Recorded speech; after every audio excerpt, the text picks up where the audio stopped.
पर्छ सबैले येशूको हुन्। उनी शान्ति दिने ख्रीष्ट हुन्। जगतका हुन् तारका तिम्रो मेरो मुक्तिदाता चिन्नुपर्छ सबैले चिन्नुपर्छ सबैले चिन्नुपर्छ सबैले चिन्नुपर्छ सबैले येशूको हुन्। उनी मेरा प्यारा मित्र मनमा खुसी दिँदछन्। मेरो जीवनको उज्यालो चिन्नुपर्छ सबैले चिन्नुपर्छ सबैले चिन्नुपर्छ सबैले चिन्नुपर्छ सबैले येशूको हुन्। उनी निष्कलङ्क अवतार पुत्र हुन् परमेश्वरका। फेरि पछि आउने राजा चिन्नुपर्छ सबैले चिन्नुपर्छ सबैले चिन्नुपर्छ सबैले चिन्नुपर्छ सबैले येशूको हुन्।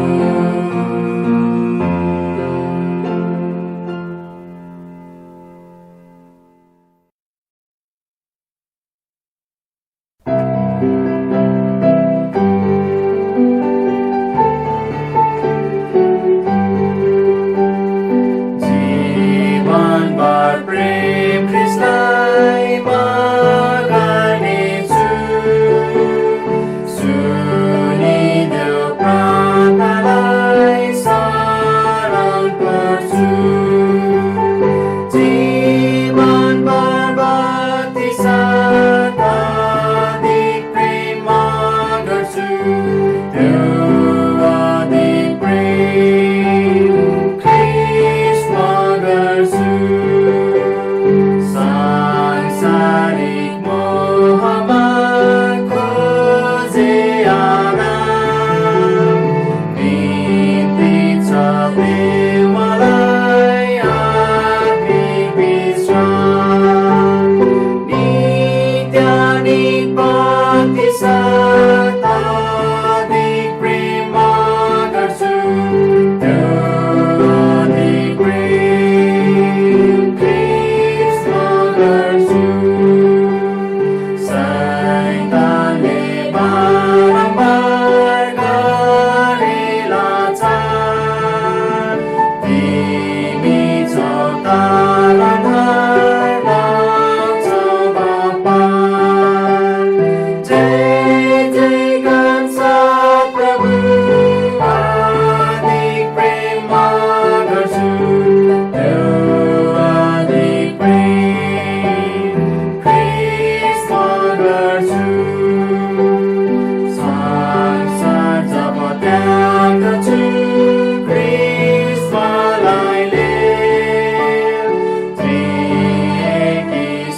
सबै प्रभुका जनहरूलाई जय मसीह। सूचना तथा प्रार्थनाका विषयहरू। जुन महिनाको नयाँ प्रार्थनाको सूचीहरू तपाईँ यस मण्डलीका सदस्यहरूलाई इमेल र भाइबर मार्फत पठाएका छौँ। यस महिनाको नयाँ प्रार्थनाको सूचीहरूमा रहेका प्रार्थना अनुरोधहरूलाई आफ्नो व्यक्तिगत र पारिवारिक प्रार्थनामा सम्झना गर्नुहुन अनुरोध छ।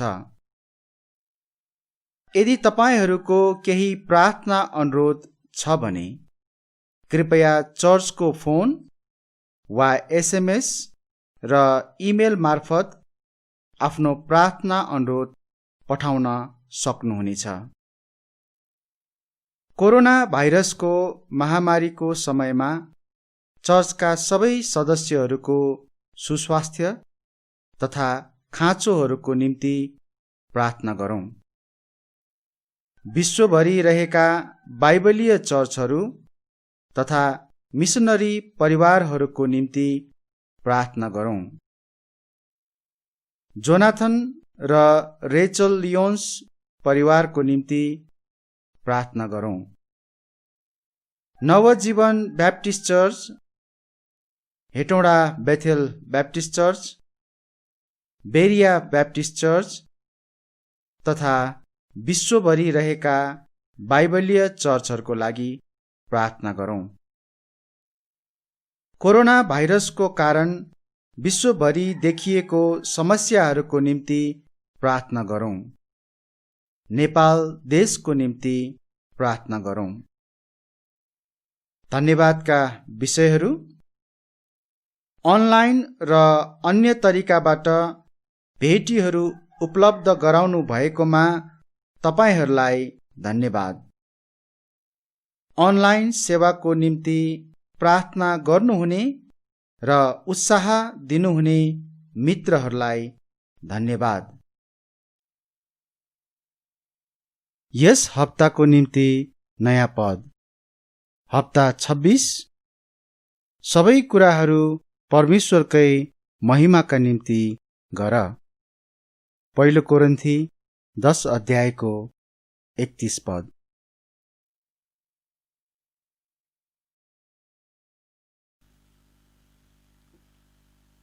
तपाईहरू सबैजनालाई प्रभु येशूको नाममा जय मसीह। आउनुहोस् हामी वचनको भागमा अगाडि बढौँ।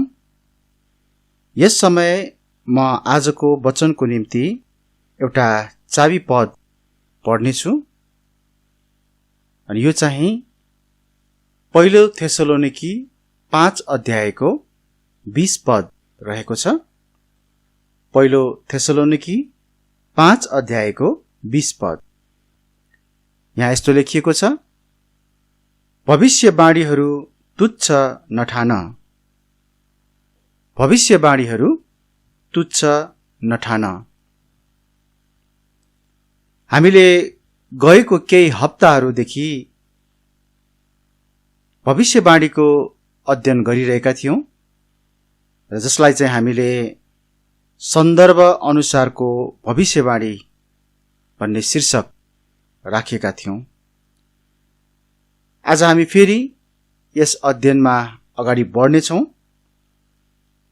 म यस समय यस भागको निम्ति छोटो प्रार्थना गर्नेछु अनि त्यसपछि हामी वचनको भागमा अगाडि बढ्नेछौँ। आउनुहोस् म प्रार्थना गर्छु। धन्यवाद छ परमेश्वर पिता, हामीलाई निरन्तर रूपमा यसरी संगतिमा उपस्थित गराइरहनु भएको छ। तपाईको प्रेम अनि तपाईको वास्ता हामीले बुझ्न पाएका छौं। तपाई प्रभुलाई धेरै धेरै धन्यवाद छ। बाहिर हाम्रो वरपर जस्तो सुकै माहौल भए तापनि तपाईसँग संगति गर्नको निम्ति हामीलाई कुनै पनि कुराले रोक्न सकेको छैन। तपाईका प्रियहरूसँग एउटै मनका भएर संगति गर्नको निम्ति कुनै बाधाहरू छैनन्। हामी त्यसको निम्ति तपाईँ प्रभुलाई धन्यवाद दिँदछौँ। प्रभु, हामी निरन्तर रूपमा विगत केही महिनादेखि यस्तो प्रकारले हामी संगति गरिरहेका छौँ र हामीलाई तपाईँले प्रशस्त आशिष दिनुभएको छ। प्रभु, यो समय हामी वचनको समयमा आएका छौँ।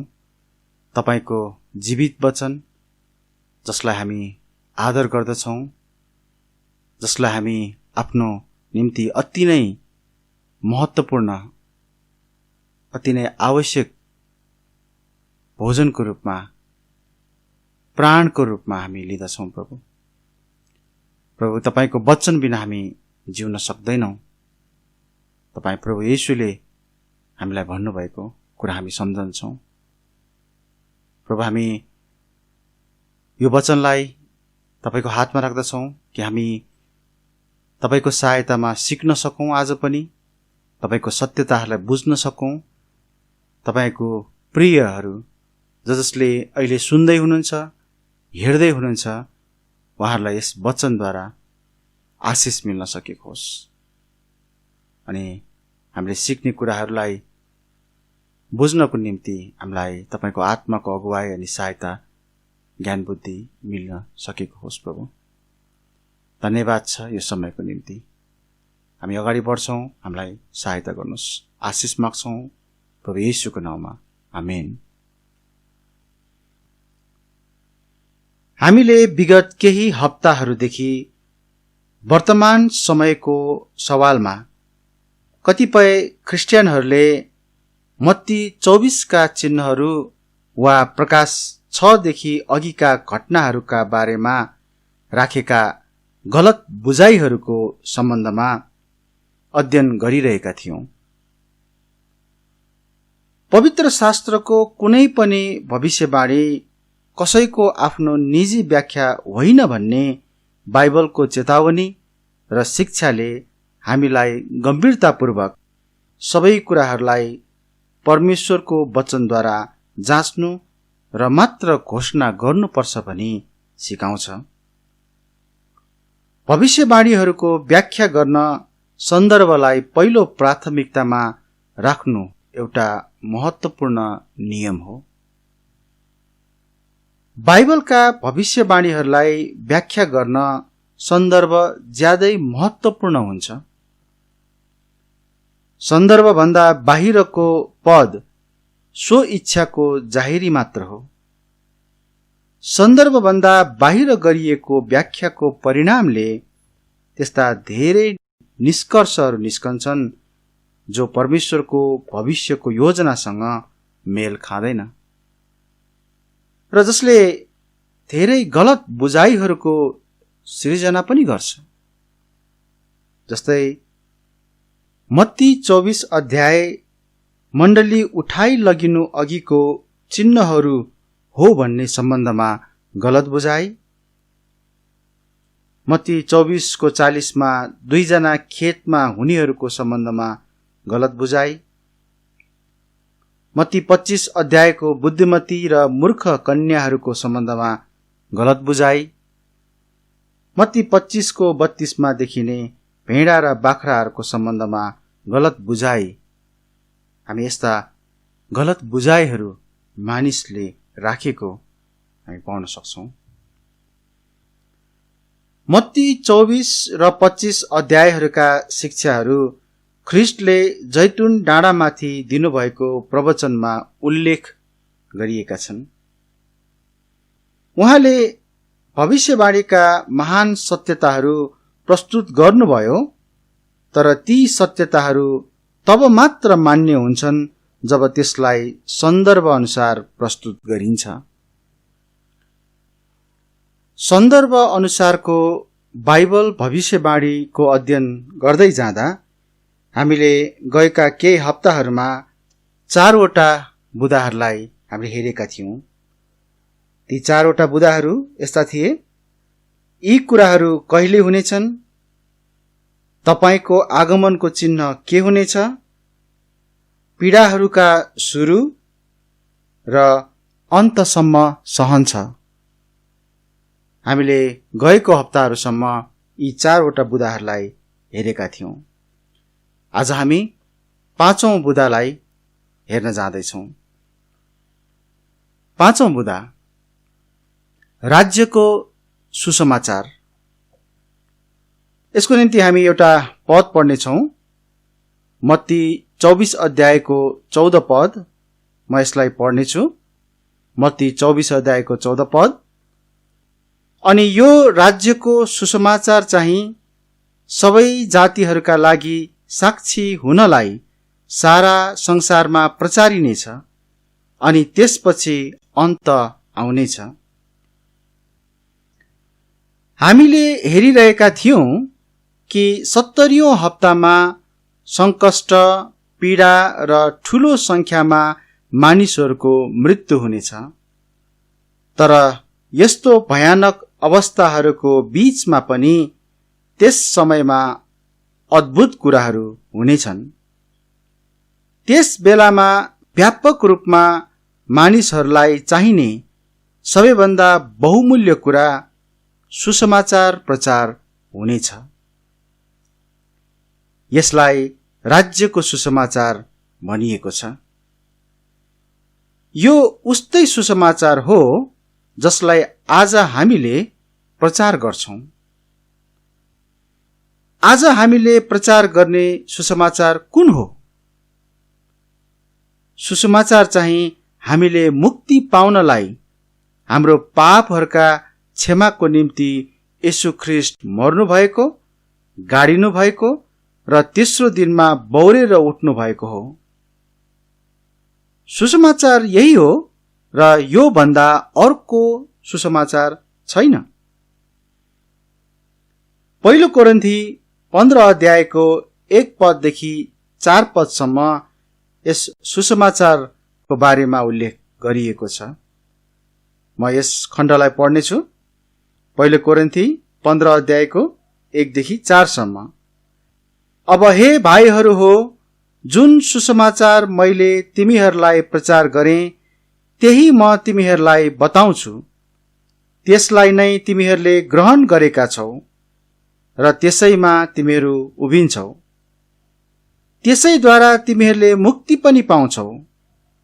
यदि तिमीहरूले मैले प्रचार गरेको वचन बलियो गरी पक्र्यो भने, नत्र तिमीहरूले व्यर्थैमा विश्वास गर्यौ। किनकि सबैभन्दा पहिले मैले तिमीहरूलाई त्यही कुरा सुम्पिदिएँ जुन कुरा मैले पनि पाएको थिएँ, अर्थात् पवित्र शास्त्रहरू मुताबिक ख्रीष्ट हाम्रा पापहरूका निम्ति मर्नुभयो र गाडिनुभयो, अनि पवित्र शास्त्र मुताबिक उहाँ तेस्रो दिनमा बौराइनुभयो। संकटकालको समयमा प्रचार गरिने यस सुसमाचारलाई राज्यको सुसमाचार भनिएको छ, किनभने यसलाई ख्रीष्टको 1000 वर्षको राज्यको सुरुवात हुनुभन्दा ठीक अघि प्रचार गरिनेछ। कति मानिसहरूले भन्ने गर्छन् कि यदि मण्डली संकटकाल भन्दा पहिल्यै उठाइ लगियो भने त्यहाँ संकटकालमा सुसमाचार प्रचार गर्ने कोही पनि प्रचारकहरू बाँकी रहने छैनन्। तर यो सत्य होइन। त्यहाँ प्रचारकहरू हुनेछन्। अनि प्रकाशको पुस्तकले त्यहाँ 3 समूहले सुसमाचार प्रचार गर्नेछन् भनी स्पष्टसँग देखाउँछ। हामी ती 3 समूहहरूलाई हेर्नेछौँ। पहिलो समूह 2 साक्षीहरू। यसको निम्ति मसँग तपाईहरू प्रकाश 11 अध्यायको 3 पददेखि 6 पदसम्म हेर्न सक्नुहुन्छ। म पढ्नेछु प्रकाश 11 अध्यायको 3 पददेखि 6 पदसम्म। अनि म मेरा 2 साक्षीहरूलाई अधिकार दिनेछु र उनीहरूले भाङ्राको लुगा लगाएर 1260 दिनसम्म भविष्यवाणी गर्नेछन्। यिनीहरू 2 जैतुनका रुखहरू र 2 सामदानहरू हुन् जो पृथ्वीका परमेश्वरका सामु खडा रहन्छन्। अनि कुनै मानिसले उनीहरूलाई हानि गर्ने इच्छा गर्यो भने उनीहरूको मुखबाट आगो निस्कन्छ र उनीहरूका शत्रुहरूलाई निलिदिन्छ। अनि कुनै मानिसले उनीहरूलाई हानि गर्ने इच्छा गर्यो भने त्यो त्यही प्रकारले मारिनुपर्छ। उनीहरूका भविष्यवाणीका दिनहरूमा पानी नपरोस् भनेर आकाशलाई थुन्ने अधिकार उनीहरूसँग छ। अनि पानीहरू रगतमा परिवर्तन गर्नलाई तीमाथि अधिकार छ। र जतिपल्ट इच्छा हुन्छ त्यतिपल्ट सब प्रकारका महामारीले पृथ्वीलाई प्रहार गर्ने अधिकार उनीहरूसँग छ। यी 2 साक्षीहरू को हुन् भन्ने विषयमा क्रिस्चियनहरूको बीचमा फरक मत छ। धेरैले हनोक, एलिया र मोसा मध्ये 2 जना हुनुपर्छ भनी टिप्पणी गर्छन्। हाम्रो यस अध्ययनले तिनीहरू को हुन सक्छन् भन्ने कुरालाई देखाउने उद्देश्य राख्ने छैन, तर ती साक्षीहरूको सेवा कार्यको बारेमा भने पक्कै हेर्नेछौँ। ती साक्षीहरूले 1260 दिनहरूसम्म भविष्यवाणी गर्नेछन्। यो चाहिँ यहुदी पात्रो अनुसार वर्षमा 360 दिन गुणा 3.5 वर्षको योगफल हो। तिनीहरूले यो 70औं हप्ताको पहिलो आधा भाग अर्थात् पहिलो 3.5 वर्षहरूमा गर्नेछन्। उनीहरूलाई परमेश्वरले अधिकार र अचम्मका शक्तिहरू दिनुहुनेछ। तर ती अधिकार र शक्तिहरूको प्रयोगको एउटै उद्देश्य उनीहरूले प्रचार गर्ने सुसमाचार परमेश्वरबाट नै हो भनी मानिसहरूले जान्न र स्वीकार गर्न सकुन् भन्ने हो। यसैगरी संकटकालमा सुसमाचार प्रचार गर्ने अर्को समूहलाई हामी देख्न सक्छौं प्रकाशको पुस्तकमा। यो दोस्रो समूह चाहिँ 1,44,000 यहुदीहरू हुन्। संकटकालमा 1,44,000 यहुदीहरूले पनि सुसमाचार प्रचार गर्नेछन्। प्रकाश 7 अध्यायको 3 पददेखि 8 पदमा तिनीहरूको परिवर्तनको तथ्याङ्क उल्लेख गरिएको छ। हामी पदहरू 3 र 4 लाई मात्र पढ्नेछौँ अहिले। प्रकाश 7 अध्यायको 3 र 4 यहाँ यस्तो लेखिएको छ, जबसम्म हाम्रा परमेश्वरका दासहरूलाई तिनीहरूका निधारहरूमा हामी छाप लगाउँदैनौं, तबसम्म पृथ्वी, समुद्र र रुखहरूलाई कुनै हानि नगर। अनि मैले ती छाप लगाइएकाहरूको संख्या सुने, अनि इजरायलीहरूका सबै कुलहरूका छाप लगाइएकाहरू 1,44,000 थिए। यी 1,44,000 को समूह इजरायलीहरूका विभिन्न 12 कुलहरूबाट हरेक कुलबाट 12,000 को संख्यामा हुनेछन्।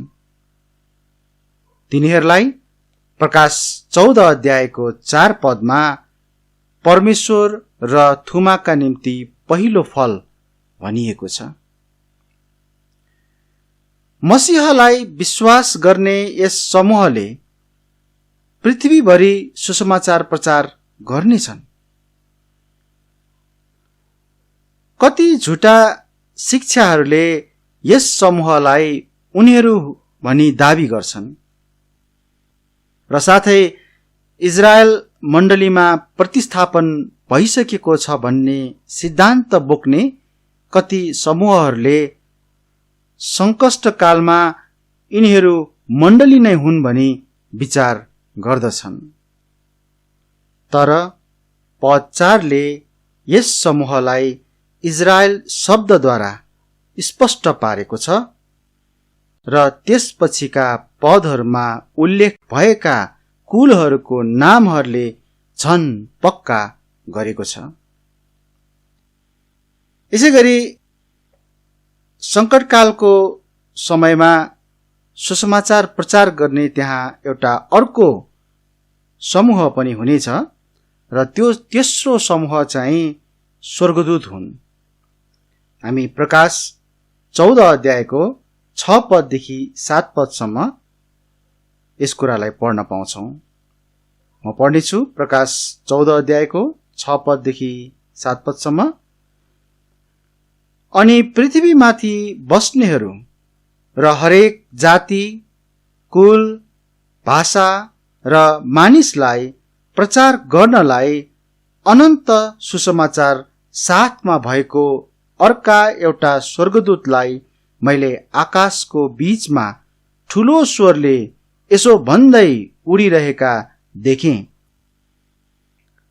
परमेश्वरको डर मान र उहाँलाई महिमा देऊ, किनकि उहाँको न्यायको घडी आएको छ। अनि जसले स्वर्ग, पृथ्वी, समुद्र र पानीका मुहानहरू सृष्टि गर्नुभयो, उहाँलाई दण्डवत गर। यी पदहरूमा पनि हामी देख्दछौं कि संकष्टकालमा परमेश्वरको सुसमाचार प्रचार गर्ने त्यहाँ अर्को समूह स्वर्गदूत हुनेछन्। यसैले मण्डली उठाइ लगिएपछि संकटकालमा सुसमाचार प्रचार गर्ने कोही पनि हुने छैनन् भन्ने शिक्षा साँचो होइन। वास्तवमा मानव इतिहासमा कहिले पनि परमेश्वरले मानिसहरूलाई मुक्तिको समाचार रहित राख्नु भएको छैन। उहाँको अनुग्रहको सन्देश कुनै न कुनै तरिकाले कसै न कसैबाट इतिहासभरि नै प्रचार गरिएको छ। कतिले प्राय यो प्रश्न उठाउने गर्छन् कि 2 साक्षीहरू र 1,44,000 इजरायलीहरूले पवित्र आत्मा बिना कसरी प्रचार गर्न सक्छन्? तिनीहरूको यो प्रश्न दोस्रो थेसलोनिकी 2 अध्यायको 7 पदको गलत बुझाइको कारणले आएको हो। त्यहाँ लेखिएको छ, अधर्मको रहस्यले पहिलेदेखि काम गरिरहेको छ, उसले मात्र अहिले रोकिराखेको छ, आफू अलग नहोन्जेल उसले रोकिराख्नेछ। एक गहिरो बाइबल अध्येताको निम्ति यस कुरामा कुनै विवाद छैन कि यस पदमा उसले र आफू भन्ने सर्वनामहरू पवित्र आत्मालाई जनाइएका हुन्।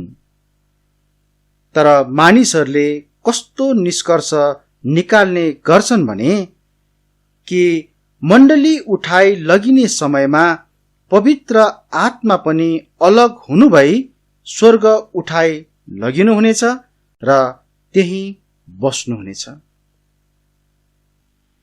त्यो हुन सक्दैन। आज पवित्र आत्मा ती सबै शरीरहरूभित्र हुनुहुन्छ जसले ख्रिस्टलाई मुक्तिदाता भनी विश्वास गरेका छन्। यी ख्रिस्टियनहरूको समूहलाई हामी मण्डली भन्छौं। जब मण्डली यस पृथ्वीमा नै हुने छैन भने पवित्र आत्मा पनि त मण्डलीबाट अलग हुनु पर्यो, किनभने परमेश्वरले पवित्र आत्मालाई हामी यस पृथ्वीमा हुँदा हाम्रो शरीरभित्र स्थायी रूपमा वास गर्नको निम्ति दिनुभएको हो। यसैले उक्त अर्थमा पवित्र आत्मा अलग हुनुहुनेछ भनिएको हो। मण्डली उठाइ लगिने समयमा मण्डली यस पृथ्वीबाट हटाइनेछ। तर पवित्र आत्मा भने मानिसहरूलाई ख्रिस्टमा ल्याउनको लागि उहाँको कार्यमा निरन्तर यस पृथ्वीमा रहनुहुनेछ। ड्वाइट पेन्टिकोस्ट यसमा सही हुनुहुन्छ जब उहाँ लेख्नुहुन्छ, मण्डली हटाइएसँगै पवित्र आत्माले उहाँको सेवा कार्य बन्द गर्नुहुने छैन, न त उहाँ सर्वव्यापी हुन छोड्नुहुनेछ। तर रोकिराख्ने सेवा कार्य चाहिँ बन्द हुनेछ। रोकिराख्ने सेवा कार्य भन्नाले दोस्रो थेसलोनिकी 2 अध्यायको 7 पदले मण्डलीद्वारा पृथ्वीमा अधर्मको रहस्यलाई उहाँले अर्थात् पवित्र आत्माले अहिले रोकिराख्नु भएको कुरालाई भनिएको हो। जब पवित्र आत्माले अधर्मको रहस्यलाई रोकिराख्ने सेवा कार्यलाई बन्द गर्नुहुनेछ, तब त्यो अधर्मी प्रकट हुनेछ र मानव इतिहासमै सबैभन्दा ठूलो उत्पात मचाउनेछ, किनकि त्यससँग समय छोटो छ भनी त्यसलाई थाहा छ। मण्डली उठाइ लगिने समयमा पृथ्वीमा एकजना पनि विश्वासीहरू छोडिने छैनन्। त्यहाँ आंशिक वा भाग भागमा मण्डली उठाइ लगिने जस्ता कुनै कुरा छैनन्। ख्रिस्टलाई मुक्तिदाताको रूपमा चिन्ने सबै हावामा प्रभुलाई भेट्नको निम्ति उठाइनेछन्। पहिलो थेसलोनिकी 4 अध्यायको 17 पदमा यो कुरा बयान गरिएको छ। म त्यस पदलाई पढ्नेछु। पहिलो थेसलोनिकी 4 अध्यायको 17 पद। त्यसपछि हामी जीवित र रहिरहेकाहरू प्रभुलाई हावामा भेट्नका निम्ति उनीहरूसित एकसाथ बादलहरूमा उठाइनेछौँ, अनि यसरी हामी सधैँ प्रभुको साथमा रहनेछौँ। मण्डली उठाइ लगिएपछि हरेक प्राणीलाई सुसमाचार प्रचार गर भन्ने ख्रिस्टको आज्ञा मण्डलीको निम्ति रहने छैन। तर पवित्र आत्माले उहाँको वचनलाई 2 साक्षीहरू र 1,44,000 यहुदी सुसमाचार प्रचारकहरूद्वारा प्रचार गर्नुहुनेछ। परिणामस्वरूप असंख्य भीड ख्रिस्ट मुक्तिदातामा आउनेछन्। वर्तमान मण्डली युगका पवित्र जनहरूले पवित्र आत्मासँगको नजिकको सम्बन्धको जुन आनन्द लिए, त्यो अनुभव संकटकालका पवित्र जनहरूसँग हुने छैन।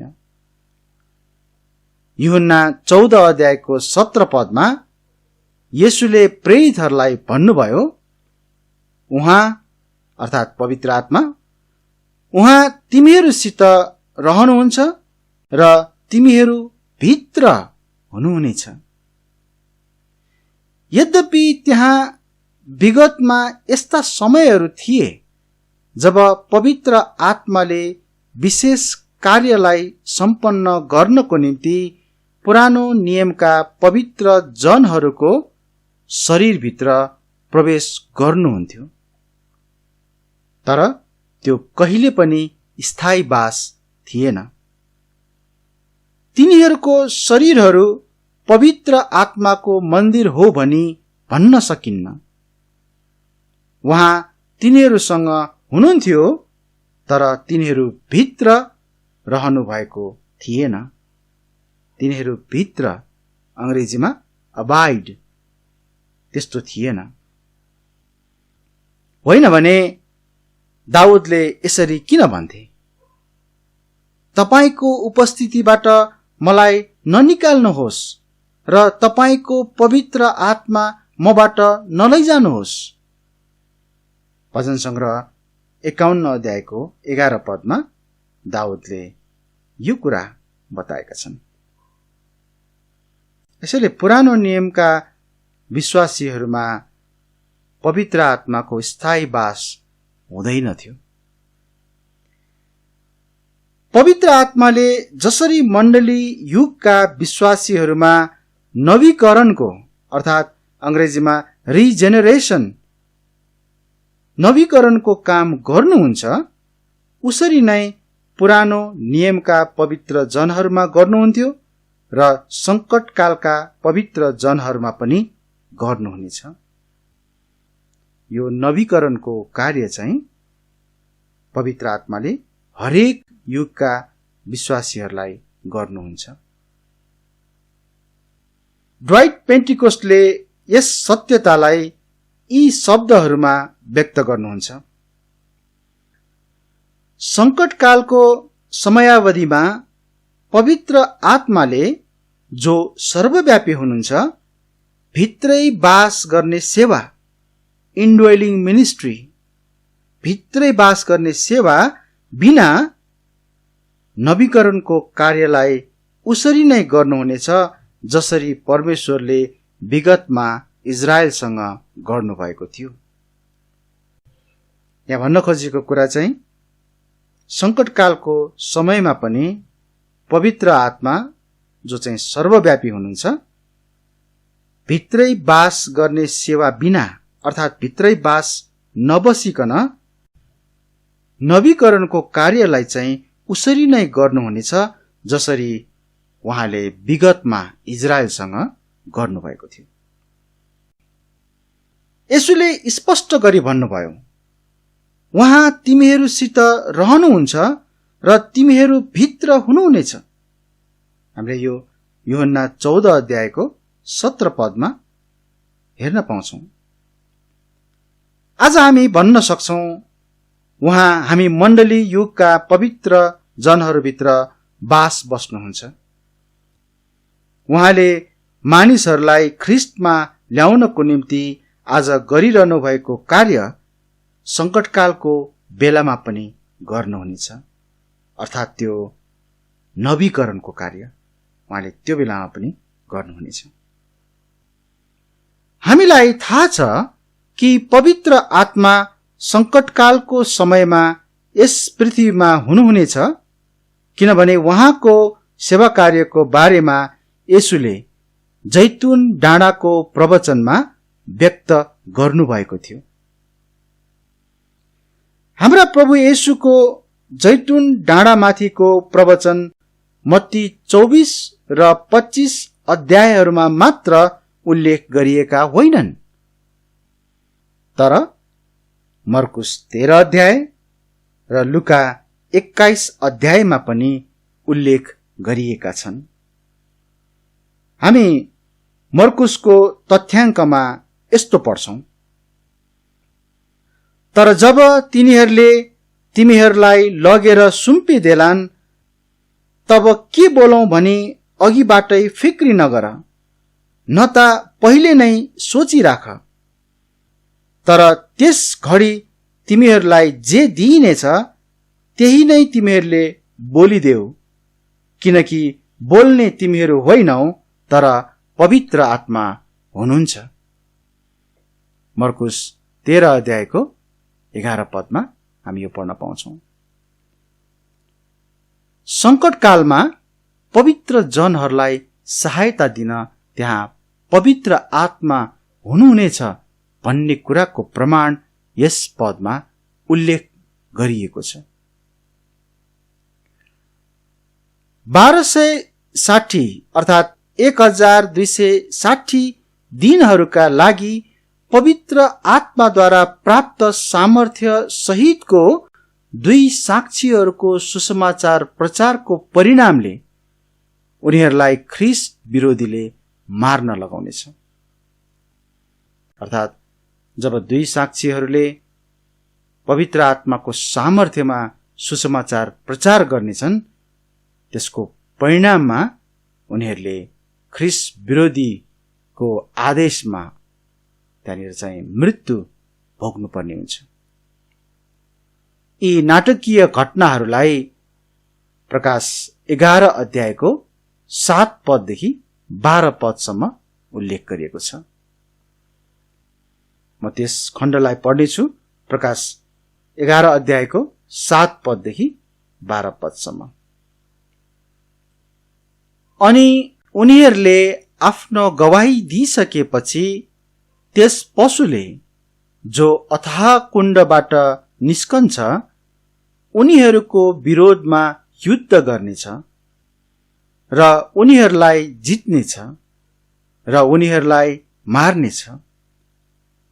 अनि त्यस महान शहरको सडकमा उनीहरूका लासहरू पडिरहनेछन्, जुन शहर आत्मिक रीतिले सदोम र मिस्र भनिन्छ, जहाँ हाम्रा प्रभु पनि क्रुसमा टाँगिनुभयो।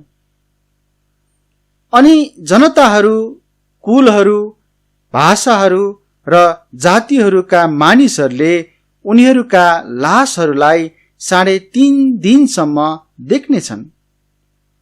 अनि उनीहरूका लासहरूलाई चिहानहरूमा राखिन दिइने छैनन्।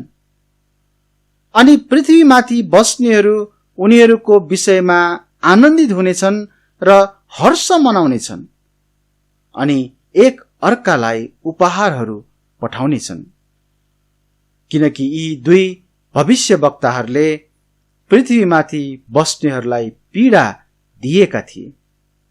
अनि 3.5 दिनपछि परमेश्वरबाट जीवनको आत्मा उनीहरूभित्र पस्नुभयो र उनीहरू आफ्ना पाउमा उभिए। अनि उनीहरूलाई देख्नेहरूलाई ठूलो डर भयो। अनि उनीहरूलाई यसो भन्दै गरेको स्वर्गबाटको एउटा ठूलो आवाज उनीहरूले सुने, यहाँ माथि आओ। अनि उनीहरू बादलमा स्वर्गतिर उठाइए अनि उनीहरूका शत्रुहरूले उनीहरूलाई देखे।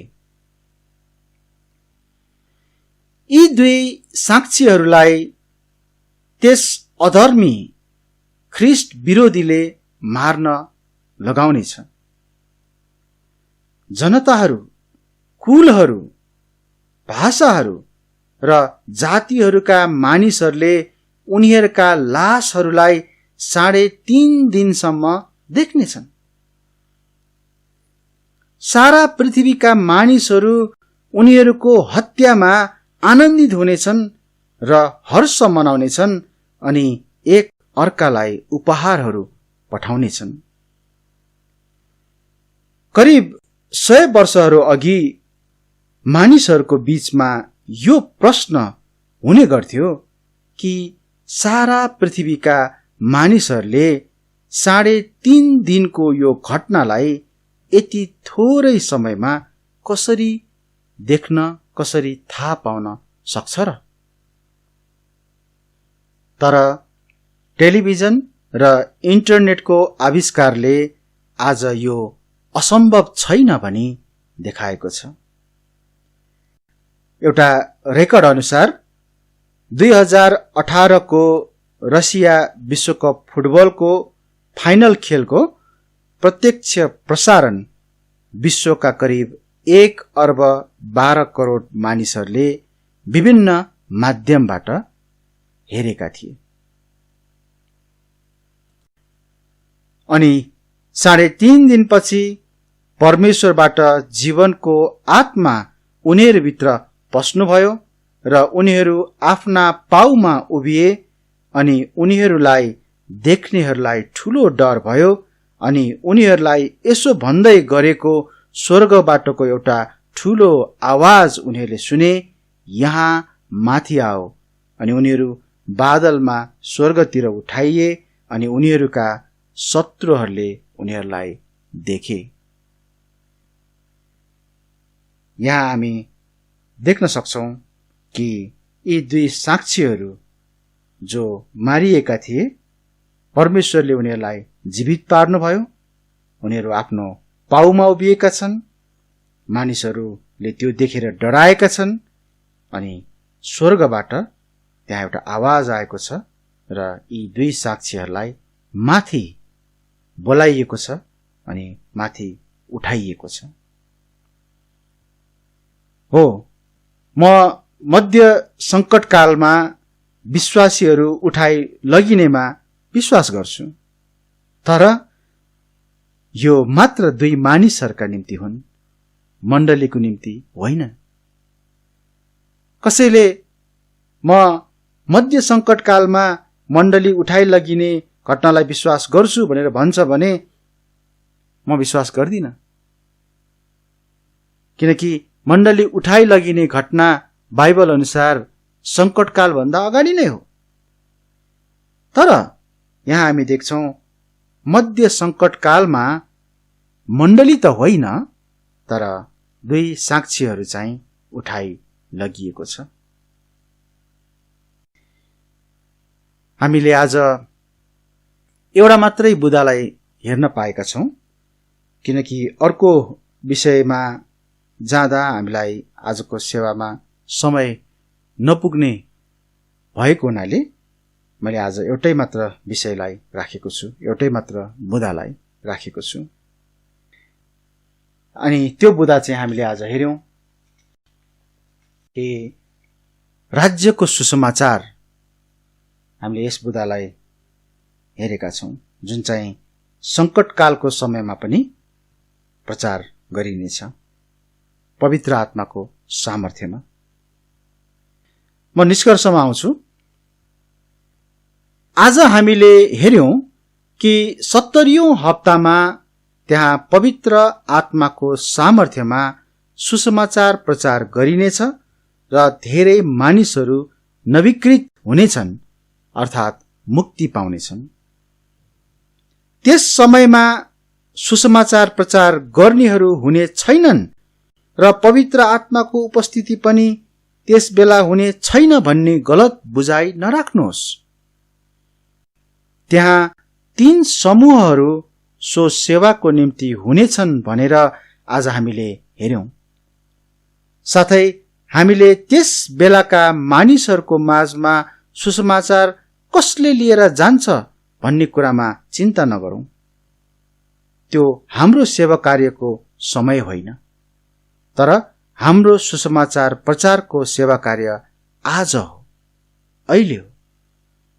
हामी आज यसमा विश्वासयोग्य रहौं। हामीलाई परमेश्वरले उहाँको आत्मा स्थायी रूपमा हामीभित्र वास गर्न दिनुभएको छ। हामी उही आत्माको सहायतामा यो सेवा गरौं। मण्डलीको रूपमा उठाइ नलगुन्जेल हामी यस पृथ्वीमा यस सुसमाचारको प्रचारको सेवा गरिरहनुपर्छ। हामीलाई दिइएको यो जिम्मेवारीमा हामी ध्यान दिउँ। आउनुहोस्, म प्रार्थना गर्नेछु अनि आजको वचनको भाग र साथै आजको सेवालाई पनि हामी यही अन्त गर्नेछौँ। हे हाम्रा स्वर्गमा बस्नुहुने पिता, तपाईको वचन छर्लङ्ग छ, तपाईको वचन स्पष्ट छ, त्यहाँ कुनै अन्योल छैन, कुनै दुविधा छैन। यदि त्यहाँ मानिसहरूको निम्ति अन्योल र दुविधाहरू छन् भने ती मानिसहरूको आफ्नै तर्क, आफ्नै सोच विवेचना, आफ्नै सिद्धान्तहरूको कारणले गर्दाखेरि भएको हो। तर हामी देख्दछौँ प्रभु स्पष्टसँग कि मण्डली उठाइ लगिने घटना पछि पनि त्यहाँ यस संसारमा र विशेष गरी सङ्कटकालको समयमा त्यहाँ प्रचारकहरू हुनेछन्, सुसमाचार प्रचारकहरू। त्यहाँ 2 साक्षी, 1,44,000 यहुदीहरू अनि साथै स्वर्गदूत पनि। त्यो 7 वर्षको सङ्कटकालमा सुसमाचारको अभाव हुने छैन अनि धेरै मानिसहरू पनि बचाइनेछन्। अनि हामी देख्दछौँ पवित्र आत्मा पनि मण्डली उठाइ लगिएसँगै उहाँ पनि स्वर्गमा जानुहुने, यस पृथ्वीमा नरहनुहुने, त्यस्तो कुरा पनि हामी तपाईको वचनमा पाउँदैनौँ। उहाँ सर्वव्यापी परमेश्वर हुनुहुन्छ। उहाँले हरेक युगका मानिसहरूमा नवीकरण गर्ने काममा उहाँले सेवा गर्नुभएको छ। यो बेग्लै कुरा हो कि मण्डली युगका विश्वासीहरूको बीचमा चाहिँ उहाँ ती विश्वासीहरू भित्रै बास गर्नु भएर उहाँले त्यो सेवा दिनुभएको छ। तर संकटकालमा पनि त्यस बेलाका विश्वासीहरूको सुसमाचार प्रचारको कार्यमा, उनीहरूको सेवामा पवित्र आत्माले सामर्थ्य प्रदान गर्नुहुनेछ। नवीकरणको काममा उहाँले सेवा दिनुहुनेछ। हामी धन्यवाद भन्दछौँ प्रभु, तपाईको वचनबाट हामीले बुझ्न पाएको स्पष्ट कुराहरूको निम्ति। हामी अन्तमा प्रार्थना गर्दछौँ कि हामीलाई आज दिनुभएको जिम्मेवारी चाहिँ हामी बुझ्न सकौँ। हाम्रो निम्ति वर्तमान समयमा तपाईले यो संसारमा सुसमाचार प्रचार गर्न दिनुभएको छ। हामी त्यसमा विश्वासयोग्य रहन सकौँ अनि हामीलाई दिनुभएको पवित्र आत्माको सामर्थ्यमा हामी यस सेवालाई पूरा गर्न सकौँ। हामी पवित्र आत्मालाई ननिभाऊँ, उहाँलाई शोकित नपारौँ, तर पवित्र आत्माको सामर्थ्यमा हाम्रो जीवनलाई अनि सुसमाचारको कार्यलाई अगाडि बढाउन सकौँ। आजको यस वचनको भाग अनि यस संगतिको समयलाई पनि हामी यहीँ राख्दै हामी सबैको जीवनमा तपाईँ प्रभुको आशिष रहोस् पनि बिन्ती प्रार्थना गर्दै आशिष माग्छौँ प्रभु यीशु ख्रीष्टको नाममा। आमेन।